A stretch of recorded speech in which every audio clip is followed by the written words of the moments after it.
Bueno, ya ha llegado el 1 de febrero. Dianita, amigos queridos, buenos días, buenos días. ¿Qué tal, Robert? Amigos televidentes, qué gusto poder compartir una jornada más junto a ustedes con importantes noticias para el día de hoy y, por supuesto, nuestro espacio de entrevistas. Que el mes sea realmente provechoso, bueno, y que el día sea realmente mejor. Comenzamos un mes cortísimo, 28 días. Así es, el mes de febrero, el mes del amor y la amistad. De carnaval. De carnaval.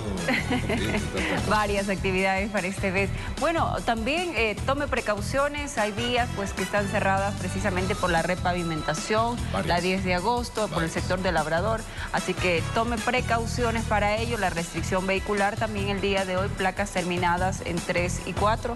Así que, y lluvia, ¿no? Que no para la lluvia, así que protéjase y salga con tiempo. Hoy tendremos a Andrés Castillo, él es candidato a alcalde de la ciudad de Quito, 8:30 de la mañana. Estaremos compartiendo con él sus ejes de campaña y la propuesta para la ciudad. Candidato a la prefectura, precisamente, Andrés Castillo estará visitándoles. Es alcalde, ¿no? Sí, le pasó lo que me pasó ayer a mí. Así es, bueno, tendremos precisamente el espacio para que los ciudadanos decidan ya a pocos días de este proceso de elecciones. Luego viene el silencio electoral, en el que ya no se podrán difundir ni tampoco dar entrevistas los candidatos. Esto viene el viernes. Exactamente, ley seca también, mucha atención con ello, así que estamos tan cerca de las elecciones que les pedimos a los televidentes, a nuestros televidentes que siempre están pendientes pues de este espacio, a leer las preguntas, a leer las propuestas de trabajo. Hay tarea para que las cosas se hagan de buena manera. Tras un proceso judicial que duró cerca de 4 años, el activista informático ruso Olavini fue declarado inocente. Así es, esto por el delito de acceso no consentido a un sistema informático por parte del Tribunal de Garantías Penales de Pichincha, quien lo declara inocente. El Tribunal de Garantías Penales de Pichincha, por unanimidad, ratificó la inocencia de Olavini y decidió dejar sin efecto todas las medidas cautelares que pesaban en su contra. Más allá de que esta declaración de inocencia es una victoria fantástica para mí, esta es la primera vez que la justicia en Ecuador discute sobre la seguridad informática. La causa contra el informático sueco inició en el año 2019 cuando la entonces ministra del Interior, María Paula Romo, lo acusó de presunto delito de acceso no consentido a un sistema informático y desestabilización contra el gobierno de Lenín Moreno. El activista permaneció recluido por un periodo de 70 días en detención provisional hasta poder obtener un habeas corpus por violación a los derechos humanos. La inocencia del programador fue defendida por varios organismos nacionales e internacionales, entre ellos la CIDH y Amnistía Internacional de las Américas, argumento ratificado en audiencia. Dentro de la resolución de los jueces fueron muy coherentes al decir que nunca se logró demostrar el acceso a un sistema de ningún tipo. El tribunal reconoció además los vicios de ilegalidad en el proceso en base a las pruebas presentadas por la defensa de Vini. Tras 3 años y 9 meses de lucha debido a varias postergaciones de audiencias, Olavini es declarado inocente del presunto delito de acceso no consentido a un sistema informático. Una victoria reconocida como justa parte de los profesionales de derecho que lo defendieron. Los jueces pudieron escuchar de primera mano lo que realmente pasó ese 11 de abril del 2019 y todas las violaciones acumuladas al debido proceso y al derecho a la defensa de orden. La Fiscalía, por su parte, argumentó haber presentado las pruebas acusatorias necesarias y que esta sentencia será apelada. Con la realización de Paola Castillo, informó Ismenia Solórzano. Bajo el marco del 11º encuentro binacional, el presidente Guillermo Lasso se reunió con su homólogo Gustavo Petro para tratar varios temas, entre los que se destaca la seguridad en las fronteras. A las 6 de la mañana arribaron al aeropuerto de Tulcán los mandatarios de Ecuador y Colombia. El presidente Lasso manifestó que la integración y seguridad a través de compartir experiencias sirve para fomentar la economía entre las distintas naciones, que permitirá además combatir los delitos que se generan en frontera y estarían alterando la tranquilidad del país. Hemos decidido nuestro común apoyo a fortalecer la OTCA para preservar nuestros bosques amazónicos. mientras que Gustavo Petro inició su intervención refiriéndose a las raíces ancestrales de los pueblos vecinos en base a una problemática similar de las fronteras, además a la conservación responsable de una naturaleza que se termina generando una policrisis que acaba con las naciones. Por ello, fundamental la elaboración de proyectos que enmarcarán un desarrollo industrial beneficioso a nivel de las Américas. Y Colombia y Ecuador podemos ser un eje fundamental en esa nueva realidad del planeta, de la geopolítica. Enfatizando que buscará la seguridad en alta mar, las mismas que se han visto afectadas por el narcotráfico. Hoy son prácticamente 2 y pueda ser nuestra comunicación hacia el sur, hacia América del Sur. 7 ejes de trabajo que se concretarán durante este año. Además, se preparan los procesos de plantear una segunda reunión en donde se resolverían la devolución de los vehículos incautados en los 2 países por motivo de contrabando. El compromiso adquirido por ambos países, esto va a contribuir a solucionar temas aún pendientes en este ámbito. Con cámaras de José Cedeño desde Tulcán, informa Miriam Enríquez. Parte de nosotros. Te sentimos cerca. Siempre serás importante para el Ecuador. Y tu decisión cuenta porque la democracia está donde tú estás. Y para ello, el CNE habilitó la votación telemática para 52 zonas electorales, distribuidas en las 3 circunscripciones del exterior: Europa, Oceanía y Asia, Canadá y Estados Unidos, y Latinoamérica, el Caribe y África. Este 5 de febrero de 2023, por medio del voto telemático, deberás elegir a las autoridades del Consejo de Participación Ciudadana y Control Social. Lo podrás hacer desde cualquier dispositivo móvil o equipo con internet. Tu voto contará con todas las seguridades para que tu decisión llegue a nosotros de manera transparente y segura. Conoce más en www.voto-mediotelemático.cne.gov.es. Consejo Nacional Electoral, elecciones seccionales y del CPCCS 2023. La democracia está en ti.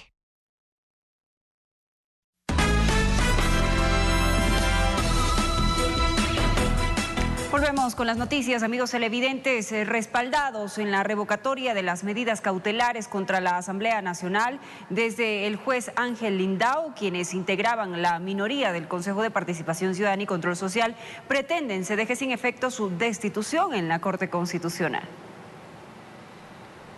Sofía Almeida, Juan Javier Dávalos y David Rosero, otrora minoría del Consejo de Participación Ciudadana y Control Social, no quieren dar su brazo a torcer y presentan argumentos para que su destitución desde la Corte Constitucional sea modificada. Y sobre todo con los nuevos hechos de la revocatoria de la sentencia de la Concordia por el juez Lindau, hemos solicitado que modifique la sentencia en su parte sancionatoria que corresponde a la destitución que se nos ha hecho por parte de la Corte Constitucional. Lo que nos sorprende es que la Corte Constitucional haya actuado de manera política. Que no puede colocarse en el mismo andarivel a consejeros que, teniendo el poder de decisión al ser mayoría, no cumplieron con la designación de autoridades, y aquellos que más bien exigimos siempre que se elija un nuevo presidente de la Judicatura. Astrid Cabrera, constitucionalista, dibuja el escenario, advirtiendo que aquí ya no hay nada más que se pueda hacer. ¿Son patadas de ahogado, como se dice comúnmente? Y yo entendería que sí, me sorprende bastante la forma en la cual se pretende cuestionar el fondo de una decisión de una corte de cierre. Es una decisión final, definitiva de la Corte Constitucional ecuatoriana. Y en ese sentido, por la naturaleza de la decisión, esta no puede ser modificada a través de ningún recurso. Y en mi criterio, lo más sano para la crisis institucional y política que atraviesa nuestro país sería que los consejeros reconozcan que efectivamente incumplieron la decisión de la Corte. De ser el caso, podrían acudir al Sistema Interamericano de Derechos Humanos, esto en el exterior. Pero tenemos que pasar un filtro de admisibilidad. Primero hay que ir a la Comisión Interamericana de Derechos Humanos y posteriormente acudir a la Corte Interamericana si el Estado no cumple las recomendaciones que le hace la Comisión. Pero uno de los factores comunes de estos casos es que se tardan más de 15 años por resolverse en el sistema. Entonces, si bien los consejeros, si consideran que sus derechos humanos han sido vulnerados, tendremos que observar qué es lo que la Corte eventualmente decide en un plazo de entre 10 a 20 años inclusive. Lo claro en este caso es que la decisión de la Corte Constitucional no podría ser modificada, informó Héctor Romero. Y en la Asamblea Nacional no están dispuestos a dar cumplimiento a la resolución de una jueza que dio un plazo de 72 horas para que se posesione a los consejeros suplentes del Consejo de Participación Social, Ciudadano y Control Social. Veamos.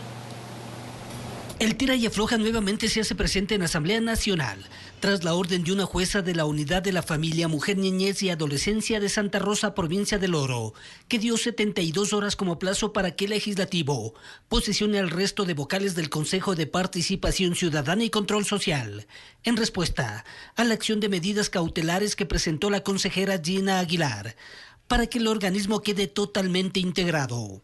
Nuevamente, una jueza de dudosa procedencia pretende obligarle a la Asamblea a cumplir algo que no tiene que cumplir.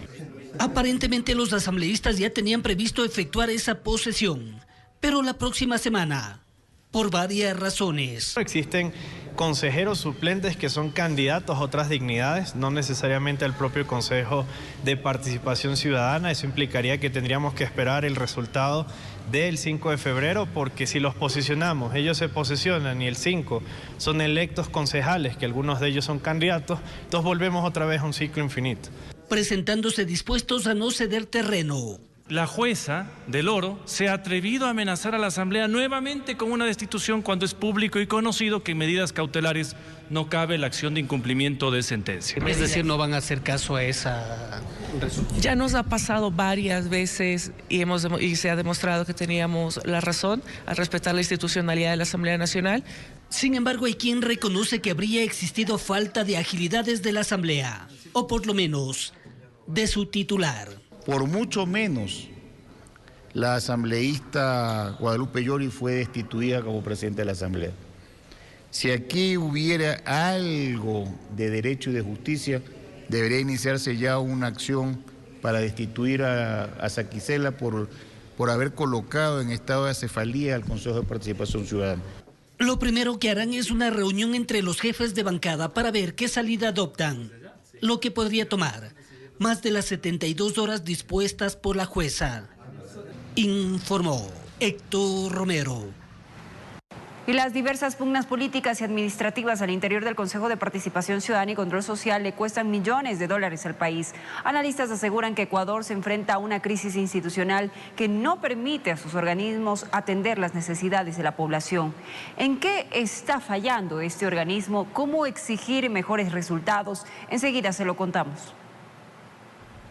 En sus 14 años de existencia, el Consejo de Participación Ciudadana y Control Social le ha costado más de 150 millones de dólares a Ecuador. Según varios estudios de desempeño, este organismo no ha cumplido con las metas establecidas en la Constitución.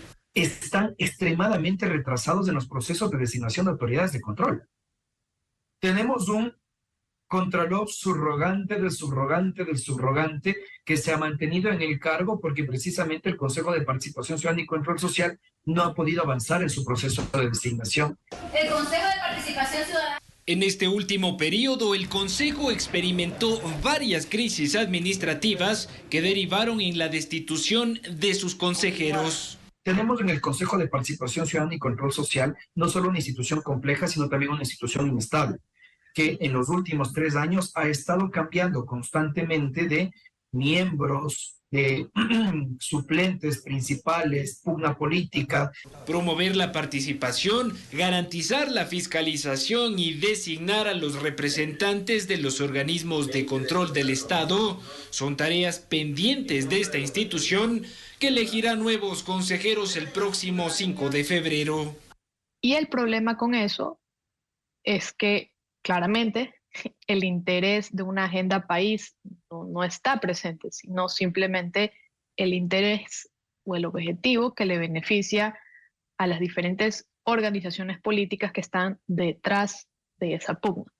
Debido a estas falencias, se abrió la posibilidad de que en la consulta popular se decida si este organismo mantiene o no su capacidad de designar a funcionarios de control. Los votantes tienen que saber a quién le están dando el voto. En vez de realizar su trabajo de una forma técnica, están pendientes del poder que se reparte dentro de estas instituciones. Cada 4 años tenemos consultas populares, tenemos consejos transitorios y eso hace que tratemos de cambiar las reglas del juego de cómo funciona el Estado. Informó Álvaro Terán. Y sin duda también hay buenas noticias. Cumpliendo con la estrategia y objetivos de inversión, Ecuador espera en este 2023 concretar la firma de contratos con inversionistas por 11.000 millones de dólares. Las áreas donde se aspira a firmar estos contratos para inversiones público-privadas se encuentran en su mayoría en el sector energético y también el minero. El 2023 es calificado por Roberto Salas, secretario de Alianzas Público-Privadas, como un año de cosechas sobre lo trabajado desde finales de 2021, cuando la institución fue creada. Comenzamos a cosechar cuando estos proyectos comienzan a salir a licitaciones y a concretarse. Los proyectos en donde las alianzas público-privadas son el eje ejecutor se concretan en sectores estratégicos como por ejemplo el energético. Los proyectos que están hoy, por ejemplo, con cierres transaccionales y en licitaciones, son fundamentalmente de energía, sobre todo energías renovables, proyectos de hidrocarburos, y deberíamos considerar adicional a eso las inversiones en minería de gran escala, sobre todo los proyectos de minería responsables que ya están en proceso de entrar en industrialización. En dinero, solo en los primeros proyectos podría significarle al país unos 6.000 millones de dólares. Sin embargo, con inversiones que se encuentran pendientes, aún se podría cerrar hasta en 11.000 millones. Si todo se ejecuta de una forma idónea, como obviamente trabajamos, deberían convertirse en contratos. Todo eso, que en ocasiones mantiene complejidades para poder comprenderse, deriva en bienestar para todo el país. El acceso a ello está en el trabajo que, de ahí para adelante, los inversionistas deban hacer. Una vez que se firman los contratos, vienen los inicios de obra. El inicio de obra es lo que fundamentalmente comienza a generar lo que la ciudadanía y el gobierno y todos estamos muy interesados, que es la generación de empleo. Todo lo ejecutado en el 2023 dejaría el camino para que en el 2024 se avance hacia los contratos de asociaciones público-privadas, que tentativamente son 11 proyectos más. Entre ellos viales, el puerto de Esmeraldas y obviamente otros tipos de proyectos de infraestructura como el quinto puente de Guayaquil, entre otros. Son las perspectivas para este año y que mantienen un ritmo hacia adelante para consolidarse en 30.000 millones de dólares hasta 2025. Informó Javier Rosero. Y 2 grandes proyectos sociales llevará a cabo el Club Rotary International en nuestro país, los cuales fueron presentados por su presidenta Jennifer Jones. El financiamiento se dará gracias a los aportes económicos mundiales de los socios y aliados. 97 años de labor comunitaria tiene el Club Rotary International en nuestro país. Una red conformada por 46.000 clubes a escala nacional compuesta por más de 1.400.000 personas. Una de las metas a corto plazo de la organización será el combate a una de las enfermedades que ha aquejado al planeta por varias décadas. Erradicar la enfermedad del polio. Nuestros miembros han inmunizado a más de 2.6 millones de personas. Este será la segunda enfermedad erradicada en la humanidad. En Ecuador se realizarán 2 grandes proyectos este año. El primero, la generación de un bosque nutricional dentro de la Amazonía ecuatoriana. Y el segundo, educación en San Francisco del Cabo, ubicado en la provincia de Esmeraldas. La solución, la educación. Si educamos a los niños para que se formen en proteger y en cuidar la reserva, también les educamos para darles una oportunidad de desarrollo en su vida. Los representantes del Club Rotary International resaltaron los mecanismos que llevan adelante para financiar sus proyectos.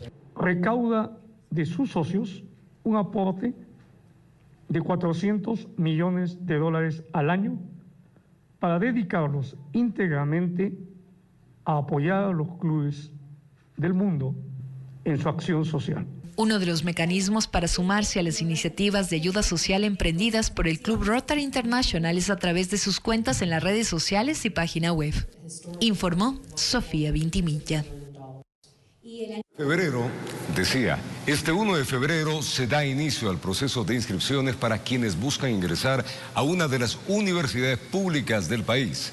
Se recuerda que si una de las instituciones de educación superior no se encuentra en el listado publicado por la CENESID, eso se debe a que desde este nuevo periodo varias instituciones empezaron a manejar sus propios mecanismos de admisión.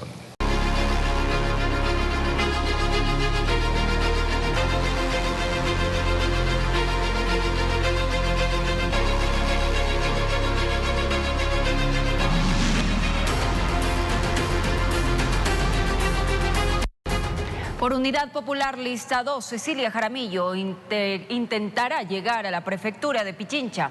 Otra mujer a intentarlo es Elsa Guerra, quien va auspiciada por Alianza UIO Lista 1723. Vamos a conocerlas. Con amplia experiencia en la carrera política, Cecilia Jaramillo espera impulsar el desarrollo productivo, agropecuario y turístico de la provincia de Pichincha. Un factor fundamental que nosotros vamos a promover es la asociatividad para que de manera conjunta se pueda desarrollar proyectos de mayor trascendencia, de mayor impacto. De ahí que el segundo eje de su propuesta es el trabajo por la promoción y el mejoramiento de la condición social de los pichinchanos. Que puedan no solamente generar fuentes de empleo, de trabajo, recursos, sino que nos permita también ampliar esa visión productiva hacia lo nacional, pero también a nivel internacional. Al margen de lo económico, dice que una tercera arista estará en el desarrollo humano sustentable bajo procesos de industrialización en las zonas productivas. No solamente desde la parte inicial producción, sino también el procesamiento y la comercialización, que permita justamente ampliar esas posibilidades productivas que tiene la provincia. Para poder garantizar las condiciones de desarrollo de la provincia, señala que la vialidad y la conectividad serán importantes. Tiene que terminar de construirse los 4 carriles para ampliar la capacidad vial que tiene la provincia, pero además de eso tenemos que dar atención a las vías de primero, de segundo, de tercer orden. En su propuesta consta además del impulso a la economía violeta y a la innovación y transferencia tecnológica aplicada para el desarrollo de la provincia. Con propuestas que de concretarse podrían beneficiar a los pichinchanos, Elsa Guerra le apuesta también a la prefectura de Pichincha. Una prefectura que ejecute el presupuesto de manera transparente, que es lo que necesitamos, y además que impulse una Pichincha que se asegura, que educa, que emplea, que produce y que tenga vías e internet de calidad. Esta joven mujer es una profesional del derecho, pero su mayor carta de presentación, dice, es no tener padrinos de la vieja política. Por lo tanto, lo que queremos hacer es cumplir con ejes fundamentales.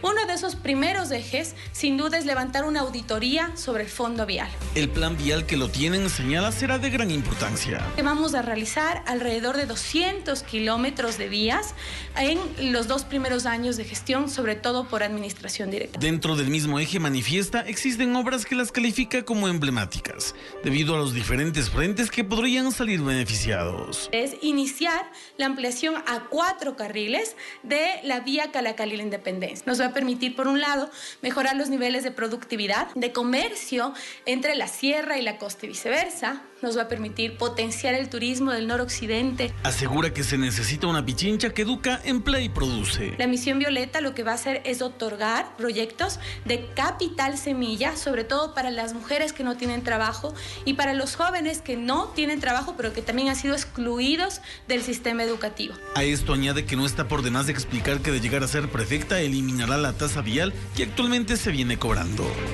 Informó Javier Rosero. Vamos a echar un vistazo, en cambio, a los candidatos a la alcaldía de Guayaquil y a la prefectura del Guayas. Ellos continúan con caravanas, dando a conocer sus propuestas de campaña a la ciudadanía. Aquí, un resumen de sus recorridos.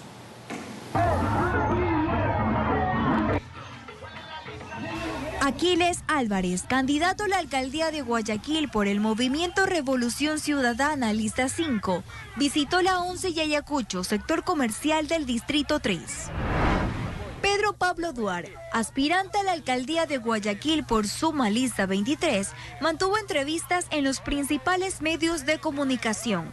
Además, recorrió sectores populares de Guayaquil. La candidata a la reelección por la alcaldía de Guayaquil, Cintia Viteri, cerró campaña electoral en la circunscripción 1. Además, anunció nuevas propuestas. Con $5 al año, puedes tener un seguro de salud en las mejores aseguradoras de la ciudad, las más conocidas. En eso te atienden ginecología, pediatría, psicología, por $5 al año. Jimmy Jairala, candidato a la alcaldía de Guayaquil por Centro Democrático Lista 1, recorrió zonas de La Tierrita, sector del puerto y la cancha de fútbol de la Trinitaria Sur. Nicolás Lapenti, candidato a la prefectura del Guayas por la Lista 4, Pueblo, Igualdad y Democracia, visitó varios cantones de la provincia, promocionando sus propuestas de campaña.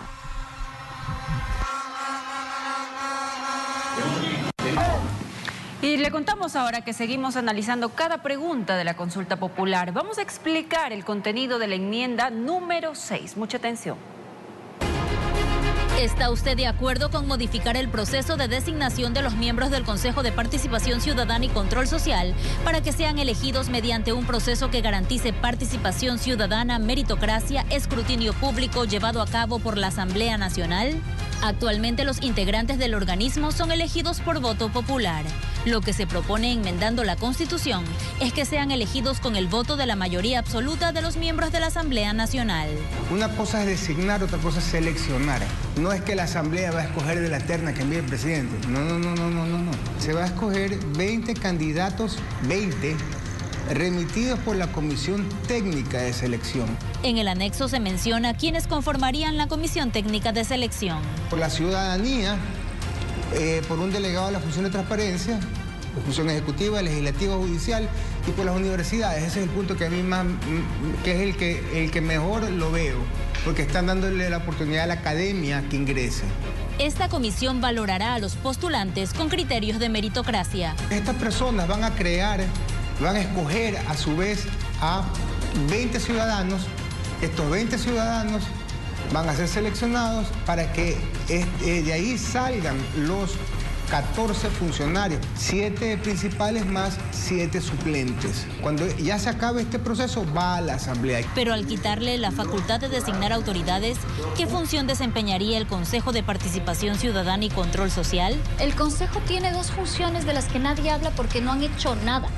0% de su presupuesto, esto es un dato, no es una opinión, 0% de su presupuesto ha sido designado a la lucha contra la corrupción. Y ellos tienen otra facultad también, que es promover la participación ciudadana. Ahora que les quitamos estas facultades, esperamos que ese consejo se dedique a luchar contra la corrupción y también a promover la participación ciudadana, que es para lo que se le creó. Así que no va a ser decorativo, solo que ahora sí va a tener que cumplir con su trabajo. Informó Roselena Vasconés. Bueno, hay series viales, se está trabajando justamente en la vialidad de la ciudad y en el sector del Labrador hay varios, así que vamos a ver cómo está este proceso hoy que estamos 1 de febrero y sobre todo que a esta hora es hora pico en el distrito metropolitano. Adriana Rojas está en ese sector, va a ampliarnos la información al respecto. Adriana, buen día.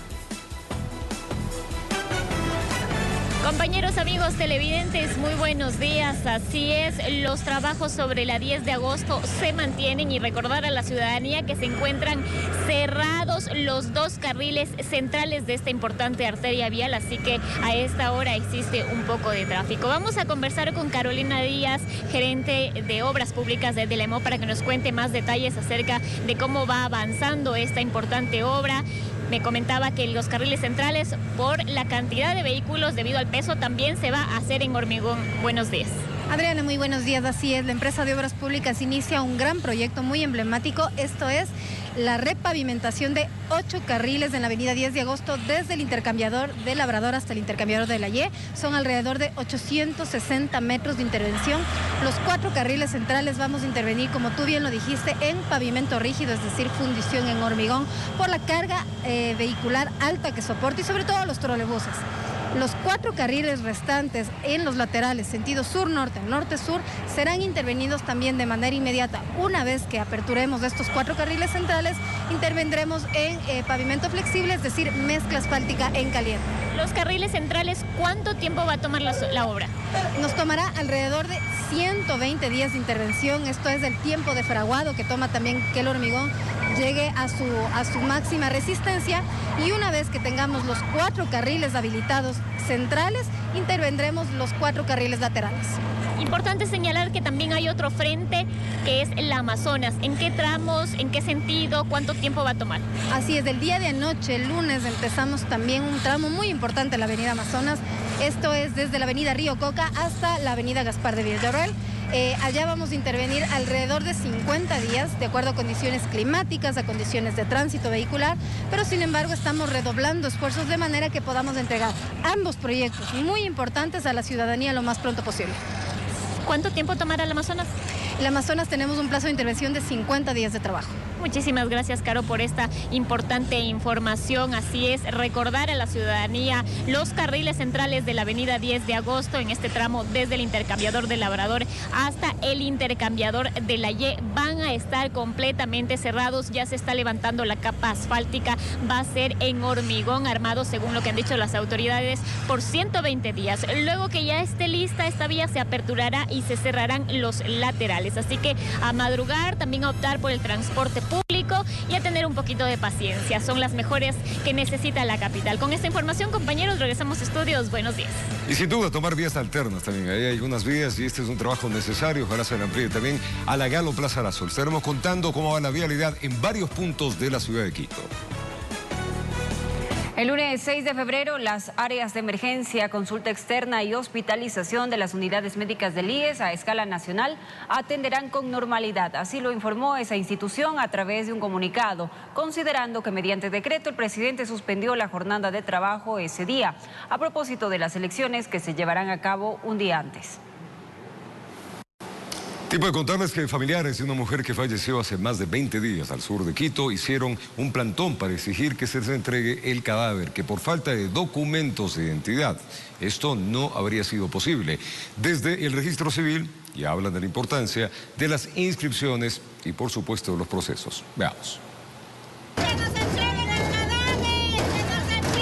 Son los familiares de Rosa María Muñoz Tarapuez. Tal como lo anunciaron, se fueron a la morgue ubicada al norte de Quito. Llegaron con la fotografía de la Oxisa, carteles. Necesitamos una solución, decían. Gritaban consignas. Con palos golpearon las puertas, no podían esperar más. La situación se había tornado tan compleja a tal punto que no tuvieron otra opción que hacerse escuchar. Argumentan que desde que la policía hizo el levantamiento del cadáver en la Argelia al sur de Quito el pasado 9 de enero, no han podido retirar los restos mortales, pues la fallecida nunca fue inscrita ante el registro civil y ese habría sido el principal impedimento. Bajo la autoridad policial conversó con ellos para calmar los ánimos. Alguna respuesta tenían que darles. ¿Qué pasa? Que aquí hablamos con el coronel arriba y todos nos manda para fiscalía. A fiscalía nos vamos para allá para que nos dé una orden para poder venir otra vez acá para que nos entreguen el cuerpo. Y sí que realmente lo consiguieron. Nos explicaron que el fiscal les dio la autorización para la entrega del cadáver. En las próximas horas será inscrita la defunción ante el registro civil. Ni aún así es impedimento para que se realice una inscripción de nacimiento, porque se hace post-mortem, ¿sí? Post-mortem. Entonces, inscribimos el nacimiento, la defunción, y luego, cuando viene el familiar, se hace la inscripción de nacimiento post-mortem en base a 2 testigos. Goldi Montenegro, coordinadora zonal 9 de esa institución, habla de esta clase de problemas que se presentan cuando las personas no son inscritas, pues ni siquiera el Estado puede intervenir con beneficios porque no saben que estas personas existen. Es decir, no hay aquella primera prueba legal de identidad. Que es el subregistro que denominamos nosotros. ¿Por qué? Porque realmente a veces no los inscriben. Primero el nacimiento. No inscriben el nacimiento. Automáticamente el nacimiento, la inscripción del nacimiento ya le arroja un número de cédula. Hace énfasis en la inscripción y en las brigadas que se desplegan a escala nacional. El momento que nacen, tenemos 3 meses para que lo hagan como una inscripción ordinaria. Sin embargo, luego también tenemos varios mecanismos para que se puedan acercar y puedan realizar sus inscripciones. Ahora la familia de Rosa María, luego de más de 20 días, finalmente podrá inhumarla. Informó Marilyn Jaramillo. Y la Policía Nacional aisló a menores de edad acusados de secuestrar y robar a un taxista informal en el sur de Guayaquil.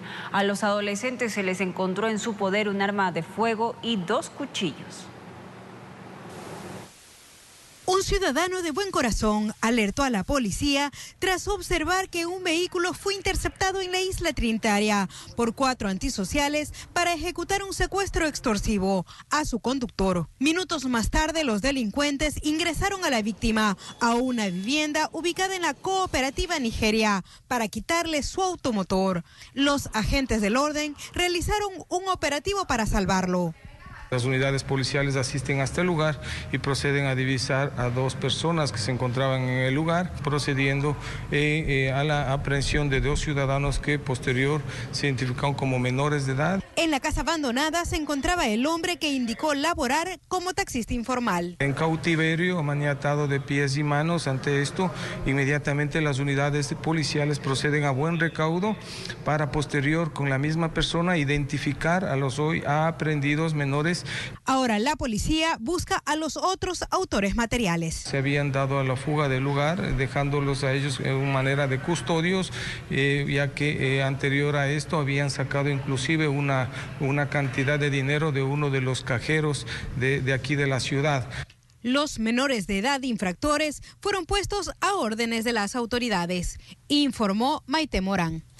Qué grave lo que les vamos a contar. Supuestos vacunadores arrojaron panfletos con amenazas en casas, esto en la ciudadela Las Orquídeas, en el norte de la ciudad de Guayaquil.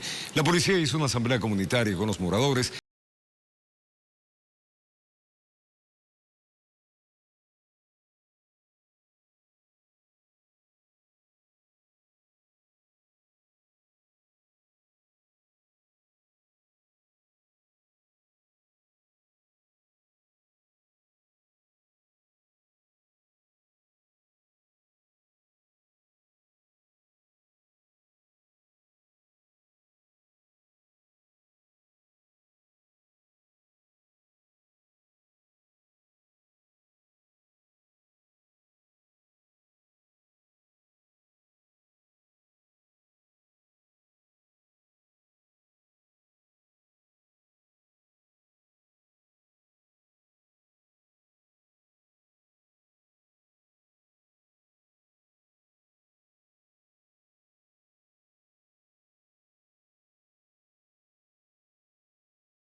Asunto de eso y nos hacen un requerimiento y una vuelta, porque ya con esto ya nosotros no nos podemos estar tranquilas. Aquí también tienen alarmas, pero dicen que ni eso evita que pasen los delincuentes. Hay muertos por acá, nos manchan las paredes, humo a cualquier hora, asalto. Ahora solo les queda encerrarse. Estar encerrados como que viviéramos en Croacia, en un país en guerra, como que estuviéramos todavía en pandemia. Se instaló una asamblea comunitaria con la policía, donde también llegaron agentes de las unidades especiales. Al momento, personal de criminalística y policía judicial están haciendo el levantamiento de estos documentos y de los videos donde se pueden observar este hecho para darle la investigación requerida. La ciudadanía va indicando en este momento que algunos se trasladan a poner la denuncia. Tendrán otra reunión en la que definirán más medidas de seguridad, informó Adriana Peralta. Vamos a ir a una pausa, amigos televidentes, no sin antes anunciarles que a partir de las 8:30 en nuestro espacio de comunidad nos acompañará el candidato a la prefectura de Pichincha, Andrés Castillo. Roberto Álvarez hará las preguntas respectivas para conocer cuál es su plan de trabajo y por supuesto que usted tome la mejor decisión este 5 de febrero.